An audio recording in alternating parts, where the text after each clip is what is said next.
Hi, I think we're live. So welcome to our panel, Are NFTs Worth Investing In? I'm Radhika Iyengar. I am founding partner of StarChain Ventures here in Silicon Valley. We're a venture studio focused on the convergence of advanced technologies, blockchain, AI, IoT, and then some, in key sectors and areas like NFTs and metaverse, healthcare, fintech, sustainability, among others. I'm also the author of a book called Enterprise Blockchain Has Arrived, published in 2019. So without further ado, I would like to present my co-panelists, Harrison and John. Harrison joins us from Sweden and John from Hong Kong. Harrison, would you like to give a brief intro about yourself? Sure, absolutely. My name is Harrison Comfort. Originally, I'm from California. I started my career in investment banking and private equity in New York. In 2015, I had the opportunity to join an enterprise blockchain firm as one of its first employees as its director of commercial strategy. And after a few years working there, to me, it just became clear that the pace of innovation was far greater in public blockchains relative to the enterprise space. So I transitioned to focus more on public blockchains. And given my background in investing and data science, I started building valuation and volatility-based models for different token projects.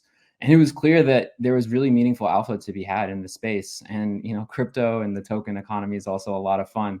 So that evolved into co-founding Address Capital, which is a Web 3.0 investment firm that invests in decentralized finance and the metaverse.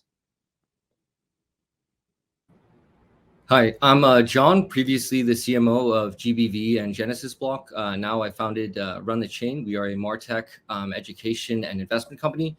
We cover a number of different verticals in the crypto space, but yeah, happy to be here.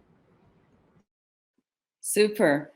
So I think I wanted to kick off the discussion, and I know we've got a lot of believers among us, and it is NFTCON after all. But I thought I'd throw it out there because when I think some people in the mainstream who don't really know what the all the buzz is about and what the great opportunities are in this space, um, we've read comments on blogs or talked to various people who might be more skeptical, and the two things that keep coming up time and time again when I'm looking out at what people are saying is, oh well, it's just because of scarcity and collectability.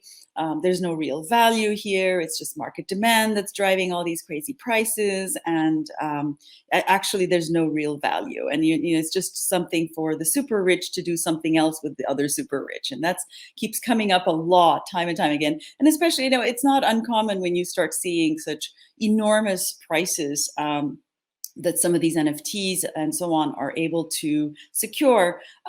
Some might have raised eyebrows and saying, well, how did that happen? And is it just like another, famous art piece of art or what have you, and people see some perceived value in it? Is it just because of scarcity and collectability? I happen to think there's a lot more foundational value than that. Ownership is something that comes to mind, especially. So I thought we'd have some dispel the myths and then get into the why are NFTs so valuable? What is driving this, and what are people really perceiving and feeling and believing in, and rather than just the market demand spiking prices. John, would you like to share your views first? Sure. So I think kind of dispelling this myth, it is value subjective, right? Especially in the context of art. I think a lot of that could be said about different artists throughout history, right? Why is people paying this much money for a Picasso versus, a street artist, right? So I think a lot of that is subjective to the artist, the story, the narrative that person says, right? And I think in the context of someone who's a digital native artist, this really has a lot of meaning for their followers, and also gives them more accessibility to their audience, as well as the ability to trade it, right? Kind of going back to your point of ownership. If you put the ownership on trade, instead of having to go to a gallery, you can kind of go to a blockchain application and then make your purchase there, right? So I think that there is some degree of probably wash trading, what have you, but the same thing kind of happens in art. And I think that end all be all, I think that if you're a digital native artist, there's a lot of access you have to different people who want to buy your pieces than before. So I think that the myth of kind of like this is just purely wash trading, I think that's not true, or at least no more or less true than what happens in the traditional art space. Great, John. Harrison, please jump in. Sure. So when we look at this space, we bucket NFTs into three different categories. The first are metaverse specific assets. Mhm. So like the Axes and Axie Infinity, brands like Punk, Mhm. and increasingly hybrid DAO NFT models like Hashes DAO. So when you break down the opportunity, we really see it in three different buckets. The first is monetary. You know, if you invest in an Axie and there's demand for the Axie Infinity universe and game, there's a good chance that you're going to be able to experience some type of monetary increase associated with holding that Axie, especially as increasingly you're able to earn income for those who are either using or borrowing your Axie. You know, one of the things that I always like to share with some of the naysayers about this space is point to the actual cash flow associated with it. Um, the next is social value, right? So, I mean, by owning a Punk, you know, you're immediately in a club with other holders ranging from some of the leading crypto artists to Snoop Dogg to Visa, which not only expands your network, but it exposes you to further opportunities that emerge from within that community, which could be events, early looks at new investments, new opportunities, but also, you know, you get to associate yourself with the Punk brand and everything that it stands for. And I think the third thing, which is probably more apparent when you're in this space, is I think there's tremendous opportunity for personal and professional development. So at the end of the day, NFTs are communities. So when you're contributing to the communities behind these NFTs, there's potential to learn new skills that are relevant to the token economy and reap some personal fulfillment in terms of helping build and contribute to and of course share in the value accretion from these different communities. And I think that's something that's a lot more present in the token economy compared to the traditional one.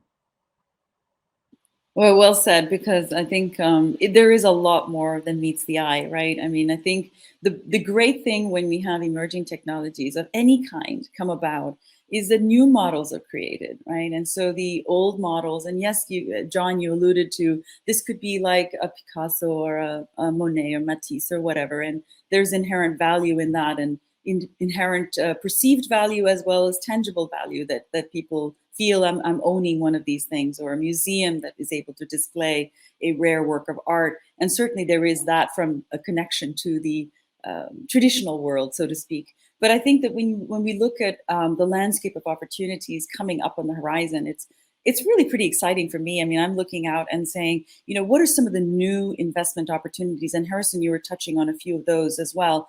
But I think that when we look out at what's happening today as NFTs and how it can be the gateway to the metaverse, for example. And you mentioned not just the collectability aspect, but the entree into a group of people, a community that then binds the whole community by ownership of certain assets. And so when we think about that, it's a different way of looking at how we can use this very intelligently. And then you brought up another really good point, Harrison, which is how do brands get involved? And so this is really something that I'm personally seeing in the metaverse, for example, where it's brands that can get in, involved with the NFT itself. So by owning the NFT, you have an entree into this community. Now brands get involved, and then there's this whole community and, virtual world that we can live as a part of, but where ownership is really driving that entree and that participation in that community. So I think, Harrison, you brought up a great point for that. John, do you have any thoughts on this? So the question is basically what are the investment opportunities? Yeah, so I mean, honestly, I think that the collectible space is quite crowded at the moment. I definitely think that there's an opportunity for people to invest in art, or like you said, kind of like the access, right? Like I think Apes was really driven by the access to their Discord, right? There was alpha in there for what NFTs were next. But personally, I think on the investment side, at least, we're looking at more kind of like you guys said, metaverse kind of plays. So I think what's really exciting to me and what I thought would actually be leading this instead of collectibles was GameFi. So I think if platforms like Star Atlas can deliver on AAA rated games, that completely changes the space, because then we can compete with the Fortnites of the world, right? And I think that that's something worth looking at. I mean, beyond that, I think that social platforms, create to earn platforms like Only One, they're doing really interesting stuff. I think that the concept of creating one of the new kind of tools they launched was the INO Launchpad. So that's kind of using an NFT for other projects outside of the context of NFTs to kind of have a new fundraising tool, new ways to kind of get create funds and kind of access for the community. And I think also, yeah, I mean, I think there's a number of different ways, especially in the context of like data. So if you could kind of sequence data and then pass that off to a researcher, then you can kind of burn that or kind of like create a new NFT with the sequence data, the interpreted data, and then you can have a whole marketplace for researchers and sequence data. That's actually something that we're incubating in-house, working on. And I think that we're just scratching the surface as far as what the kind of de facto, this is how you use NFTs will be. None of what I'm saying here for anyone listening is soliciting financial advice. I think it's important for everyone to do their own research and, invest based on their own appetite for risk. But that's kind of what I'm looking at, what I'm thinking. I think that we don't really know what the real form factor for the best use case for NFTs are yet, especially with the introduction of 1155. Good points, John. And I think I just want to expand on that and just say that, with the Bored Ape API Club, for example, there's a community token, right? And so I think this, and John, I mean, Harrison, you were kind of alluding to that as well, where, belonging to a community and having the community generate a token, basically. So this is an NFT generating a token. I just think that there are these great interplays of how NFTs are being, spurred on by new ways of doing things. And so to have that capacity to generate a token, I think that's pretty interesting too. And I think a lot of people are going to be excited by that opportunity. Harrison, you have any thing to add on that particular topic? Yes, I think there are so many different pockets that you can play in this space, whether it's a collectible or a brand. I would also want to point out that there is an emerging number of projects that are infrastructure for the NFT universe. So people who perhaps want exposure to it, but maybe don't necessarily feel comfortable picking any one project. There are some great projects that are infrastructure for the NFT universe, if you will. I'm not currently a holder, but one example of this would be like IMX, which is a layer 2 scaling solution for NFT trading on top of Ethereum. So I think that type of line of thinking could be something if you're interested in exposure, but provided that you're never investing more than you feel comfortable. I honestly think that the risk of not participating now is actually quite high in terms of the benefits are not necessarily obvious right now. For example, if 10 years from now we move to a world where your Ethereum wallet is your identity and the activity of things that you've done in your Ethereum wallet is evidence of how you've contributed to the economy or engage in different projects, being able to say, hey, I participated in this community, I held this NFT, I voted, I participated in the Discord, that's going to be meaningful in this cross-border global digital world. So yeah, again, I would just point to potential application infrastructure for NFTs as a potential way to gain exposure to the space, and also the fact that a lot of the benefits associated with participating in it might not necessarily be obvious right now. Well, I think, absolutely. I think this is just the beginning, I feel, and it's a pretty exciting, explosive beginning, I'd say. But nevertheless, I think there's a lot of new ways of looking at how we're interacting with a virtual world even. There's so much capacity, I feel, as we're moving into the metaverse. And I know some who are extremely excited by what this means, because my colleague, for example, is an early metaverse virtual worlds kind of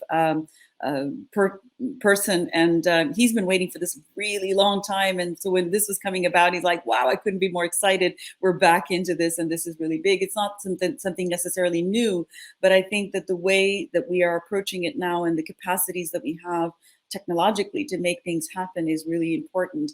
And I do want to reiterate what John said, which is none of what we're talking about should be construed as financial advice. You need to do your own research and you know, do be more informed when you're making these kinds of financial decisions. What we're trying to talk about is just overall the landscape of investment opportunities with NFTs and what does that really mean.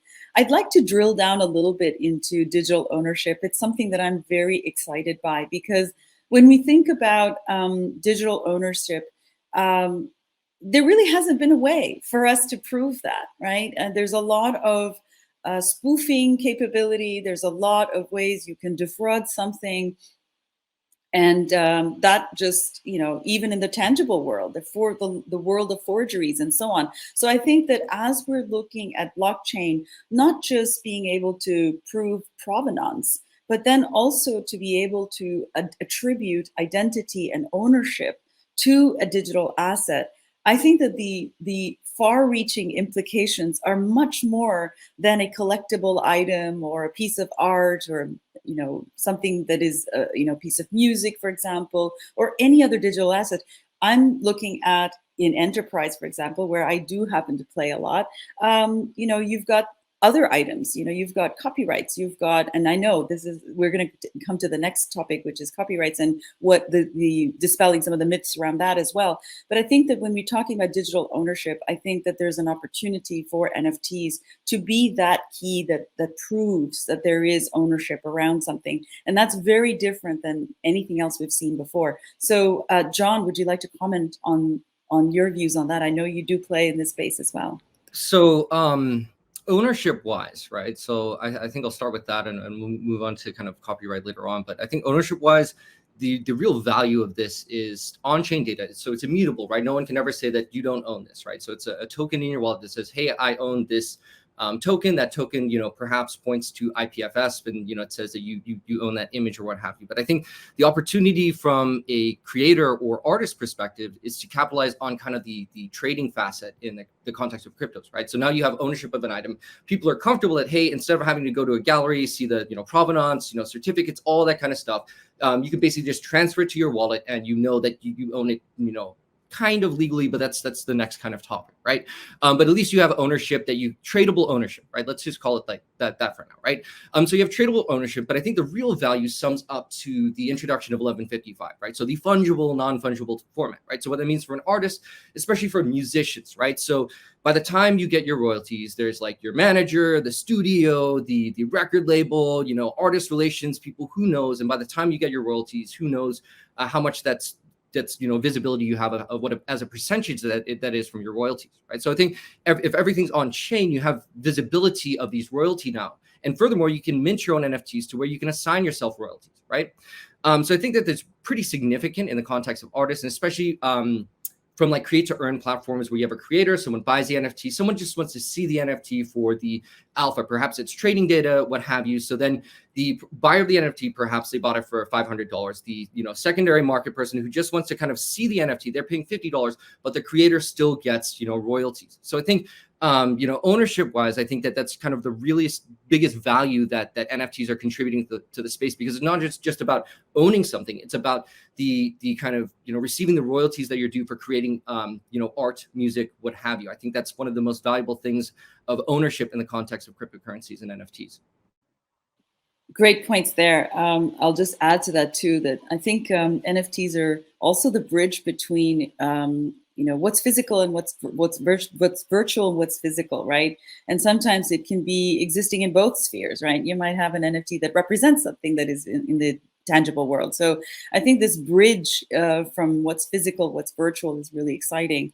I also wanted to add too that, you know, it's not, and you brought up a great point on royalties and such, because I think that this is something that's been such a sore point in the creative community, for example, where they're the last people on the line, basically, and they don't really get their due in terms of their creative genius. And so that's, I think, a very exciting point. But in addition to that, think about patents, or think about other types of tangible assets that we can have that prove out you know, other ways of, quote, owning something or innovating on something. So I think that there's tremendous opportunities for all creators. This is the creator economy. So all creators of anything really can actually prove out something and saying, this is something that I produced, and so I'm due something from this. And if you're going to use it in some way, like a patent, like any piece of music or art or whatever you produce that is a creative asset, the creator of that should get something as a part of this. So this is democratizing, I think, what creators are due. And I think that this is something that has been the holy grail, and it hasn't been achieved. It really kind of paves the way into what we're seeing even in the metaverse, right? And what does it mean in the metaverse to have deeds of ownership, for example? So this is something that I think I'm looking at. Harrison, would you like to expand on that? Absolutely. I mean, it's all about economic agency and being able to control your work. And I'm not sure this is unique to NFTs, but this whole idea of digital ownership is so powerful because it frees you from centralized organizations and governments, right? It's not like you got to go through customs holding a painting. You can go anywhere in the world and you aren't reliant on another organization to prove that you own something. And beyond the creation of those assets, I think the liquidity is a huge thing, right? You can, with a lot of the AMM and marketplace infrastructure that exists on chain, it creates liquidity in assets that currently there really isn't much. Well, and I think on the fun side, as we've been talking about digital ownership, and I think that's huge. This is what I feel is really propelling the expansion in this space, and the explosive expansion in this space, is finally being able to grapple things around digital ownership. But I think that in terms of investment and where the opportunities lie, Harrison, you touched on that with brands, but look at the metaverse, for example. We can own anything in the metaverse, right? It can be what we usually have in the tangible world, the physical world, now can exist in the metaverse. So you can have, deeds on, a car or whatever other accoutrement that you have, clothing, anything that's branded, for example. And so here too, I think as we're developing a metaverse community, I think there's opportunities for brands to get involved, and it's brands, consumers in the metaverse. And the same kind of applications that you would see in the physical, tangible world is things that we're going to be anticipating to see already in the metaverse. So I think it's not just about the exclusivity of necessarily something, but also the accessibility of something too. So what I'm excited about is how we're going to open up access to things. Now, if prices just ride really, really high, that prevents certain people from participating. That's a different aspect altogether. But I think what's really cool is this whole concept of avatars, for example. We can have fun with it. We can be other people that we're not normally, maybe in the physical world or the tangible world. We are a certain way in our professional lives here. But let's say you wanted to take on a different persona, you wanted to have fun with your avatar. I feel like this is kind of a whole new way of expressing yourself. So to me, the metaverse is also unleashing other kinds of creativity for consumers to be able to express themselves in different ways. And that's a different type of creativity that is unleashed. John, do you have any thoughts on that? So as far as like creativity and kind of expression, absolutely, and the metaverse and what that means in terms of investment opportunities. So, I mean, metaverse in the context of investment opportunity, I think that it's really gives users the ability to have unique ownership of whether an item or property. So it's kind of like before, if you had an item in game, yes, it was special to you, but it wasn't one of a kind. Right now, it's a one of a kind, and there's a dollar value for that, right? And I think the opportunity to kind of lend that out to your friends. Hey, I'm going to be out of town for a couple of weeks. I'm going to lend my friend my in-game assets. They can kind of like, use it for, or rent it out to a stranger, right? Or when you're done with that game, you can sell your items, get the money back and play something else, right? So I think that's like one of the things that NFT really brings to the metaverse. It's the transferability, the tradability, the kind of like value you're assigning to items before that meant something to you, but you knew that there were other assets in the world. So I think the unique one of a kind or like 10 of a kind limited edition, it's kind of like that hype beast kind of mentality of once you add exclusivity and there's like defined value, it's almost clout for owning the item as well. So there's all these kind of great things that you can do with NFTs that kind of accentuate what's already happening in the video game realm. But I think it ties everything together, especially when you see these video game platforms having partnerships to where they make their items tradable across platforms. I think it's hard to kind of get the traditional gaming companies on board because they have these walled gardens. Why would they let you bring their money out of their ecosystem, right? Whereas I think that the crypto ecosystem players are a little bit more flexible, and they're like, hey, you know what? Like if we can keep it in the crypto space, we all win, right? And I think with that kind of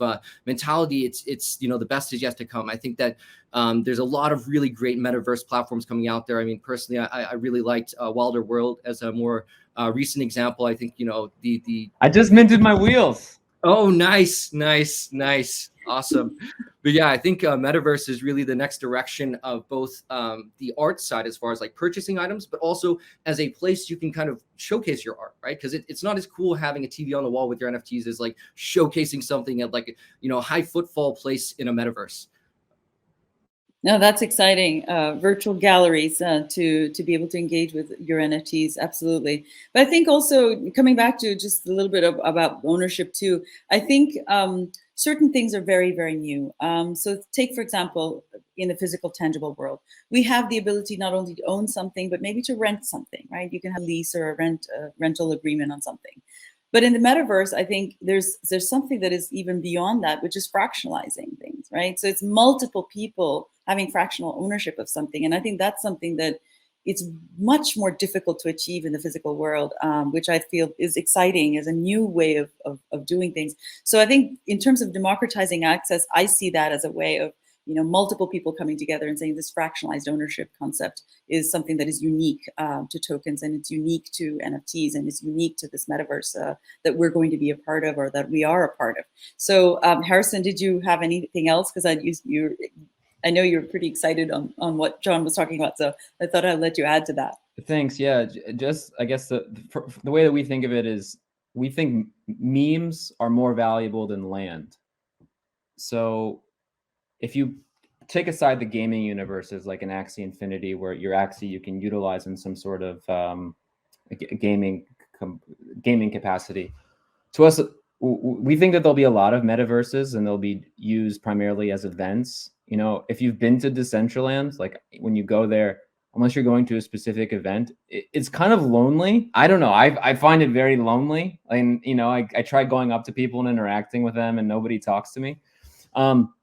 However, I think that some of the brands that might drive you to a Decentraland, I think that's really where the value is going to be accruing.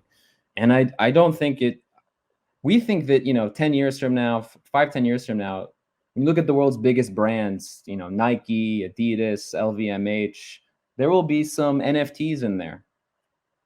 CryptoPunks is going to be up in there in 10 years. So really for us, we think the value is going to accrue to the brands. I couldn't agree with you more. I think brands are going to create a lot of value. On the gaming side, I do think Axie has an interesting approach, and I think they're having some cool things going on there. So I think in general, I mean, I know we don't have very much time left, so we kind of have to wrap up. But some final thoughts on investing in NFTs, and what does that mean? How does I think NFTs add to the metaverse? How does it make the metaverse more valuable? I wanted to kind of close on bridging the two together. John, would you like to share some final thoughts on that?